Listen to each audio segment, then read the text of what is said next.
In this lecture of 1 Timothy, we're going to be looking at the historical background and the big picture. في هذه المحاضرة سوف نتحدث عن الخلفية التاريخية والصورة الكبيرة لرسالة تيموثاوس الأولى. Some of the major problems in this church were issues with the widows, money, church leaders, and false teachers. وكانت هناك بعض المشاكل الأساسية في هذه الكنيسة مع الأرامل والفلوس وقيادات الكنيسة. But in this lecture we want to look at the major cause of the problem in the church and the biggest influence. وفي هذه المحاضرة سوف ننظر السبب الرئيسي لكل هذه المشاكل في الكنيسة. Which was the false teaching. وده كان التعليم الخطأ. So in this lecture we want to look at the false teaching because Paul's tone in this letter seems to be very urgent and he wants to deal with this false teaching quickly. وفي هذه المحاضرة سوف ننظر عن سوف نركز على التعليم الخاطئ لأن بولس وجهنا في هذه الرسالة إنها رسالة مهمة وضرورية. So we want to read 1 Timothy chapter 1 verse 3. ودلوقتي هنقرأ تيموثاوس الأولى chapter 1 أصحاح 1 verse 3. عدد 3.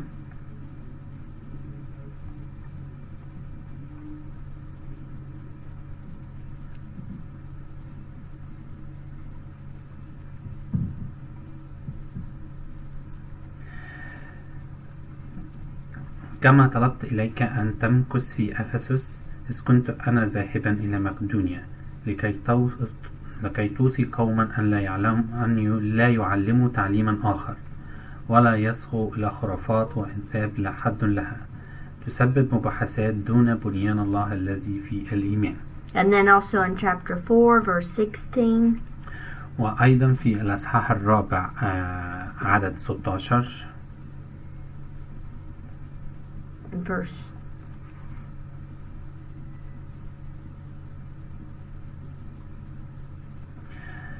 أصحاح الرابع عدد 16 بيقول لاحظ نفسك والتعليم وداوم على ذلك لأنك إن فعلت هذا تخلص نفسك والذين يسمعونك أيضا. Okay, so in this lecture we want to look at who the false teachers are. وفي هذه المحاضرة سوف نعرف من هم المعلمين الكذبة. What they are teaching. وماذا كانوا يعلمون. And what are the results of their teaching. وما نتائج لهذه التعليم. So the false teachers and how Paul describes their character. هنا بعض المعلمين الكذبة وكيف وصف بولس شخصياتهم. So he describes them as certain people. هو وصف بعض الأشخاص المحددين. That they were believers but they were turning away from the true faith. هم كانوا مؤمنين ولكنهم ابتعدوا عن الإيمان الحقيقي. They were teaching incorrect doctrine. هم كانوا يعلمون مذهب غير صحيح. So it was about some false truth related to the law. وكانوا يعلمون بعض الحقائق المخلوطة عن الناموس. And you can look at the verses yourself that are in the parentheses. ويمكن أن تنظر إلى هذه الآيات بنفسك. And they were rejecting their conscience. هم كانوا ذات ضمير مرفوض. And Paul repeats this several times in this book. وبولس قد كرر هذا الموضوع في كثير من المرات في الرسالة. We see that they had money issues or problems. ونشوف إنه عندهم بعض المشاكل المادية. Also that they had satanic influence in their false teaching. وأيضا كان عندهم تأثير شيطاني في تعليمهم الخاطئة. That Paul describes, for example, in chapter 4, how they had the doctrine of demons. It was just Satan's influencing their false teaching. ونرى ذلك فأن بولس كان يصف هذا في الأصحاح الرابع وأن هناك تعليم شيطاني وفي شيطان مؤثر في تعليمهم. Paul also describes their bad character. وصفهم أيضا بولس بصفاتهم السيئة. That he describes them as liars. ووصفهم ككذبة. That they're proud. المتكبرين. Argued. محاورين. They had a love of money. محبين للمال. They were abusive. عناف. Not had self-control. ليس لهم تحكم في النفس. And so on. وهكذا. Paul mentions 2 specific false teachers. وقد ذكر بولس 2 أسماء معلمين كذبة. Which are Nehemias and Alexander. وهما هيمينياس وألكسندر. And we have that in 1 Timothy chapter 1 verse 20. ونجدهم في تيموثاوس الأولى أصحاح 1 عدد 20. So some of these false teachers had been believers but had been turned away from the truth. ولكن بعض هذه المعلمين الكذبة كانوا مؤمنين ولكنهم ابتعدوا عن الحقيقة أو الحق. And they were teaching this false doctrine and taking other people away from the faith. وكانوا يعلمون هذا المذهب الكاذب ويأخذون ناس بعيدا عن الإيمان. But they still called themselves Christians. ولكن ما زالوا يدعون نفسهم مسيحيون. Okay, there are 9 references in 1 Timothy that mention people who are in danger of denying Christianity. وعندنا 9 نقط مرجعية في هذه الرسالة توضح أن هناك الشعب في خطر فقدان إيمانهم. 1 Timothy describes certain characteristics that are related to denying Christianity. الآيات في تيموثاوس الأولى تصف شخص في خطر لإنكار مسيحيته. For example, he mentions about rejecting conscience. على سبيل المثال هو ذكر في إلغاء الضمير أو رفض الضمير. Blaspheming. التجديف. Of being listening to liars and deception. وكونهم يسمعون للأكاذيب والخداع. Living for pleasure or for themselves. وكانوا يعيشون من أجل المتعة ولأنفسهم. Of professing false knowledge. يعلمون عن المعرفة النبوية الخاطئة. And so on. وهكذا. Paul further describes false teachers in 2 Timothy chapter 3 verse 6 through 7. وقد وصفهم بولس أيضا في المعلمين الكذبة في تيموثاوس الثانية أصحاح 3 من عدد 6 ل 7. He describes it as like creeping into people's homes. إنهم يدخلون بيوت الناس. Of capturing weak women. أنهم يأخذون السيدات الضعاف. And these women, they're like carrying a burden of sin and they're being led astray. أو أن هذه السيدات كانوا يحملون اللعنة الخطايا عليهم. This kind of creates a picture of me like a thief who comes into somebody's house at night and kidnaps a person. أو كانوا يشبهون كاللص الذي يأتي في الليل ليأخذ من البيت. Like they blindfold them and then abuse them so much that they're traumatized. كانوا يقيدوهم أن يعتدون عليهم. And you know, people that we've heard stories in the news about people who've experienced this, being وبعد هذه الناس الذين اختبروا كل هذه المعاناة. That it takes a long time for them to recover from being kidnapped. يأخذ وقت كبير جدا للتعافي من هذه الأحداث. And it's kind of the sort of same idea for these people coming out of false teaching. وهذه بعض هذه الأفكار التي أثرت على الناس اللي حصلوا على تعليم خاطئة. That they've been abused. هم كانوا تعرضوا للاعتداء. Been made to believe something so false. ربما كانوا يعتقدون في أشياء خاطئة. That is hard for them to come back to believing the real truth. وكان من الصعب عليهم أن يأتوا مرة أخرى ليؤمنوا بالإيمان الحقيقي. So that's why Paul considers it really urgent and important to deal with false teachers. ولذلك اعتبرها بولس أن هذا الرسالة مهمة وعاجلة جدا. Okay, we'll look at some things that the false teachers are teaching.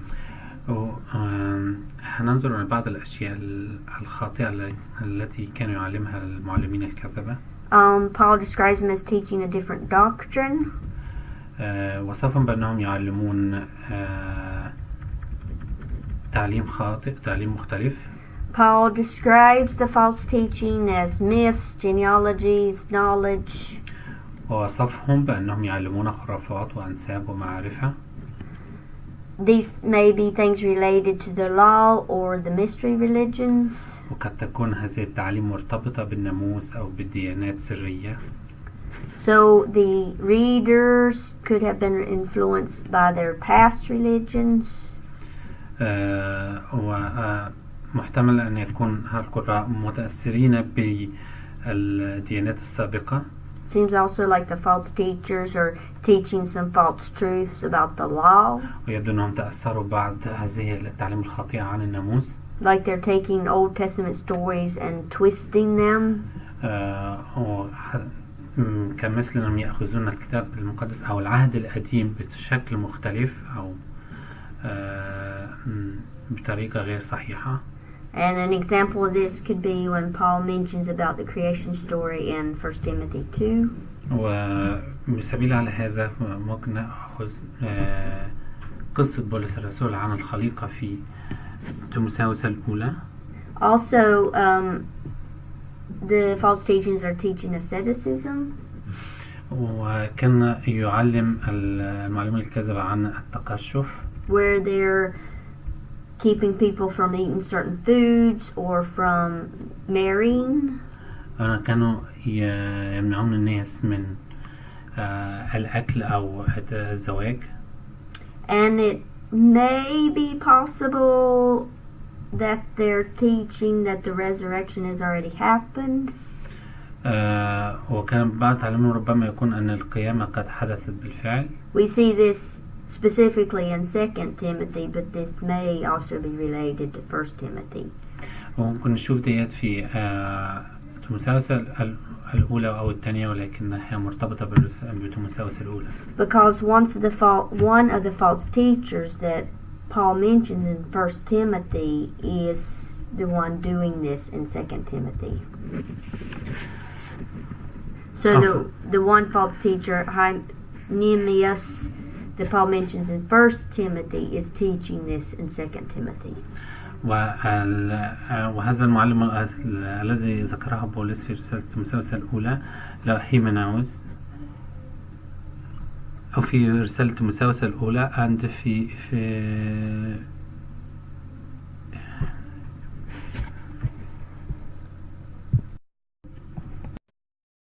So the false teachers also may have been teaching some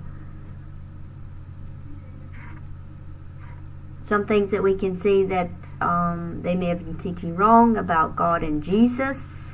هناك بعض المعلمين الكذبة ربما كانوا يعلمون بعض الأشياء التي نراها خاطئة عن الله وعن يسوع.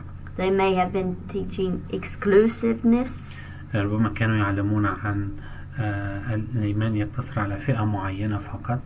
Because Paul mentions repeated several times that God wants all people to be saved.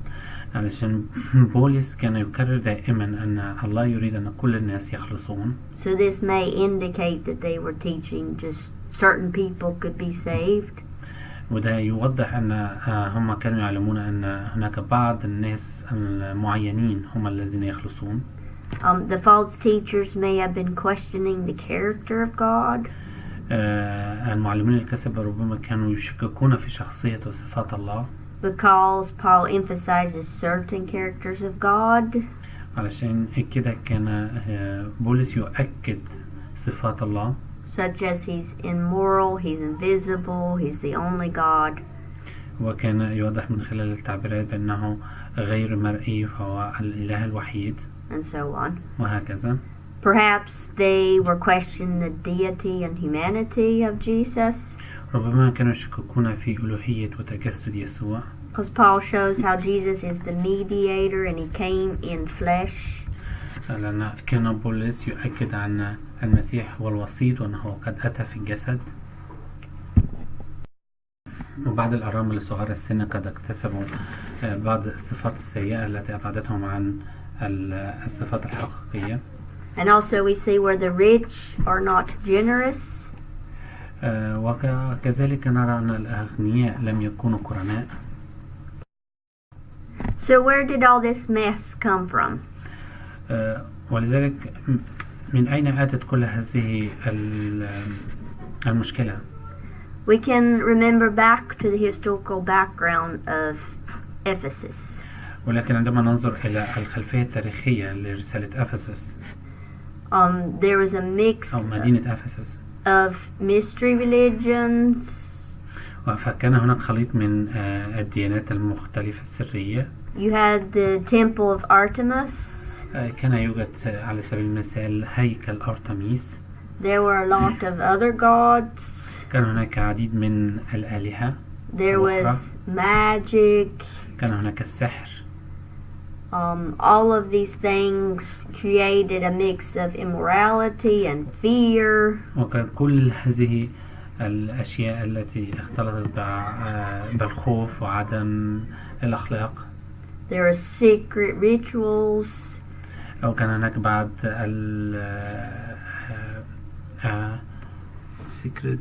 العادات السرية.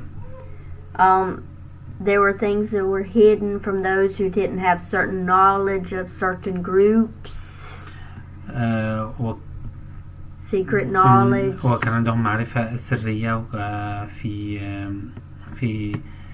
في سرية كانوا يمارسون بعض العادات والشعائر السرية. Paul describes in other books about his experience in Ephesus. وبولس وصف في رسالة أخرى في أفسس عن خبرته that he had experienced wild beasts. قد اختبر كأنهم وحوش برية. Many adversaries.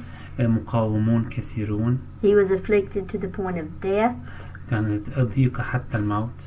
Also in Acts 20 verse 18 through 38. وفي أعمال الرسل أيضا إصحاح 20 من 18 ل 38. Paul describes this was his final meeting with the elders in Ephesus. وده كان اللقاء الأخير في أفسس بين قواد الكنيسة. Where he warns them of being attacked by wolves or false teachers. وعندما كان يحذر بولس أو يحذر بولس قادة في هذه الكنيسة من هجمات الذئاب، ويقصد المعلمون الكاذبة. And we see this happening in this book. ونرى أن هذا يحدث في هذه الرسالة. So what we see here is probably a mix with the false teaching is a mix of Christianity, mystery religions and Judaism. واللي نقدر نشوفه هنا أن المسيحية أصبحت خليط من التعليم الخاطئة والديانات السرية. And so they were destroying what Paul first taught to the readers in this church. ونرى أن كانوا يدمرون ويهدمون ما علمه بولس في البداية لهذه الكنيسة. And this was causing the Christians to be confused and be in disunity and division. وده سبب أنها تكون المسيحية في انقسام وعدم وحدة. And this also created problems with leadership. وده خلق بعض المشاكل مع قيادات الكنيسة. Problem with wealth. مع المال. And problem with women in the church. ومشاكل مع النساء في الكنيسة. Now I want to add a little bit of more historical background of the concept of the new Roman woman. دلوقتي أقدر أضيف بعض الخلفية التاريخية أكثر عن المرأة الرومانية الجديدة. There was a movement in the Roman Empire, especially among wealthy women. كانت هناك حركة بين النساء في الإمبراطورية الرومانية. To throw off their accepted role of women in society. وإن هم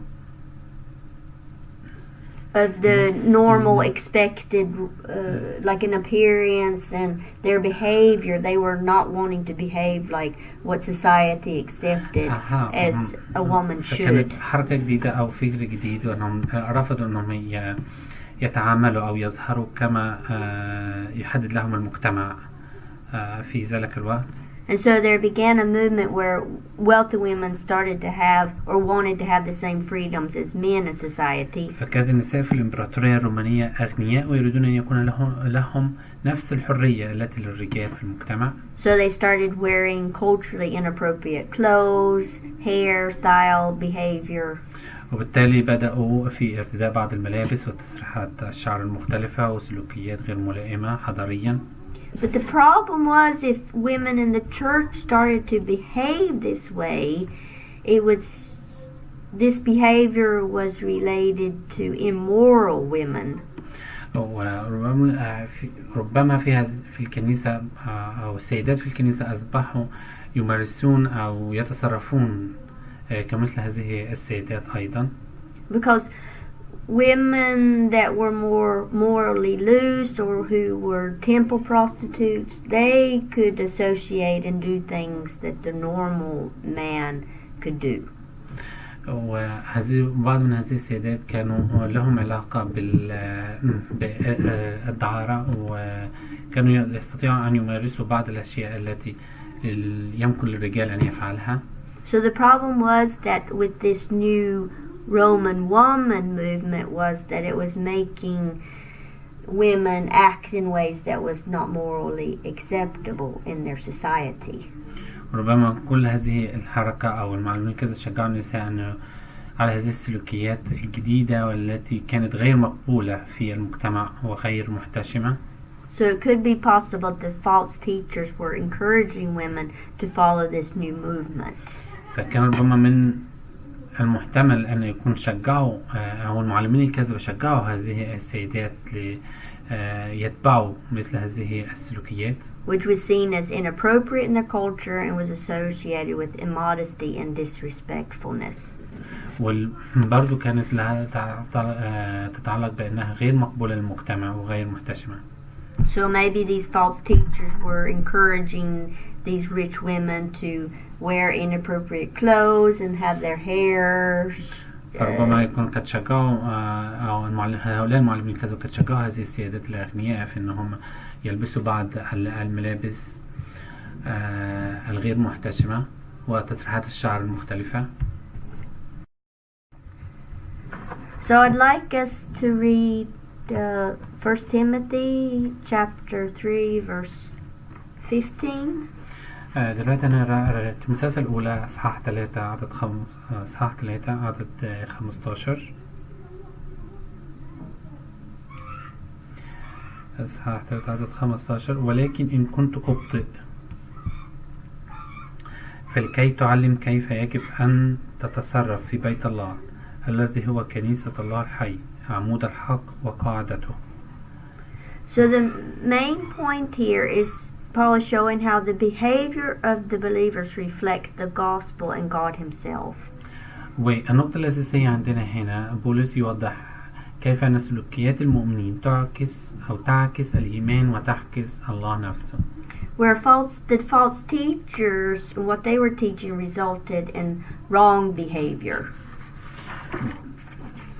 فكل التعليم الخاطئة قد ظهرت في التصرفات الخاطئة. And it showed in problems between men and women. وقد أظهرت بعض المشاكل بين الرجال والسيدات. Slaves and owners. بين العبيد والأسياد. The poor and the wealthy. وبين الفقراء والأغنياء. And in the church leadership. وبين أعضاء قيادات الكنيسة. So this resulted in a wrong view of God and the truth to society as a whole. فدي أظهرت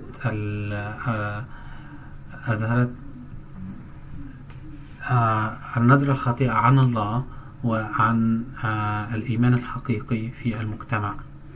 And so when Paul talks about how the church behaves, he's not talking about a set of rules but the way of living. وعندما كان بولس يتحدث عن السلوكيات لم يتحدث عن بعض القوانين أو الطرق المعينة، ولكن عن طريقة الحياة. And the household of God is the idea of both the local and the universal church. وكيف أن The idea of the household of God is both local and the universal church. فهو أن فكرة أن بيت الله يكون كعائلة أو متحدة في الكنيسة المحلية والعالمية. And the idea of the church should be the protector of truth. وفكرة أن الكنيسة لابد أن تكون العمود الموضح للحق. That the church is responsible to guard and protect the truth of the gospel. وأن الكنيسة مسؤولة عن حماية ودعوة الإيمان الصحيح. And the believers need to respect society's rules of the message of the gospel isn't destroyed through their witness. وكان يجب على المؤمنين احترام قوانين المجتمع حتى لا تفسد رسالة الإنجيل من خلال شهاداتهم. So we'll end this lecture with the big picture of 1 Timothy. وهننهي هذه المحاضرة بالصورة الكبيرة لرسالة تيموثاوس الأولى. Paul is encouraging Timothy to deal with the false teachers. بولس كان يشجع تيموثاوس على التعامل مع المعلمين الكاذبة. But Paul is to instruct the readers of the book to keep the faith and to live in godliness. وفي نفس الوقت كان يشجع أو يحرص على قراء هذه الرسالة على حفظ الإيمان والحياة بالتقوى. This is the end of this lecture. هذه نهاية هذه المحاضرة.